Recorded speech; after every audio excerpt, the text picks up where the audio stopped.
ধরুন ভেঙে গেছে আপনার কোনো এক হাড়, আর সেই ভাঙা অংশে লাগানো হচ্ছে সাদা রঙের এক ধরনের আঠা।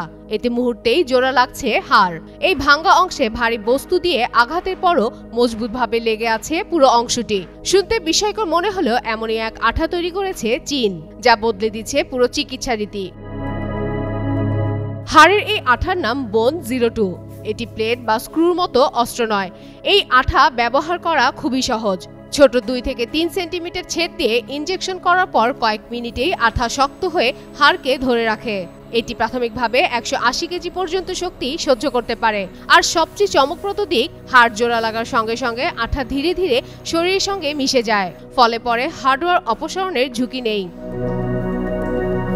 জেজিয়াং ইউনিভার্সিটি স্কুল অব মেডিসিনের ডক্টর লিন চিয়াংফেন এবং প্রফেসর ফ্যান সুনুর নেতৃত্বে 10 বছরের গবেষণা ও 150 জনের বেশি রোগী ক্লিনিক্যাল ট্রায়ালের পর এতে সফলতা আসে। দ্রুত হাড় স্থিতিকরণ, ছোট কাট, কম জটিলতা এবং জরুরি অবস্থায় জীবন রক্ষা সবই সম্ভব হবে এই আঠার মাধ্যমে। বিজ্ঞানীরা বলছেন আঠার এই অনুপ্রেরণা এসেছে সবচেয়ে অপ্রত্যাশিত জায়গা থেকে, আর সেটি হলো ঝিনুক।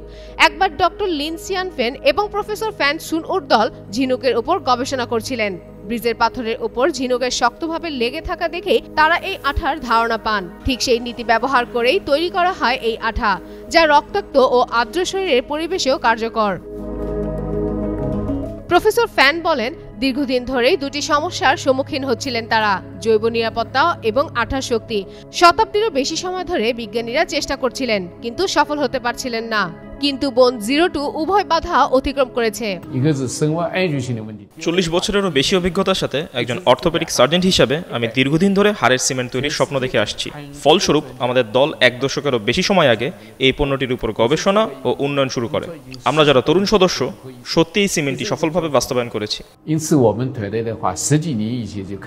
এই আবিষ্কার শুধুমাত্র হাসপাতালেরই দ্রুত হাড় স্থিতিকরণের কাজেই নয়, বরং জরুরি ও দুর্যোগপূর্ণ পরিস্থিতিতেও জীবন বাঁচাতে পারবে বলে বিশ্বাস বিজ্ঞানীদের। এবার শুধু ছোট ছেদ, একটি ইনজেকশন আর কয়েক মিনিটের অপেক্ষা, ভাঙ্গা হাড় যেন আবার নতুন জীবন পাবে। খেলনা নয়, বাস্তবের চমক। হাড়ের এই আঠা যেন অস্থি চিকিৎসার ইতিহাসে এক নতুন অধ্যায় সূচনা করতে চলেছে। ফাতেমা ফাতেহ জান, যুগান্তর নিউজ।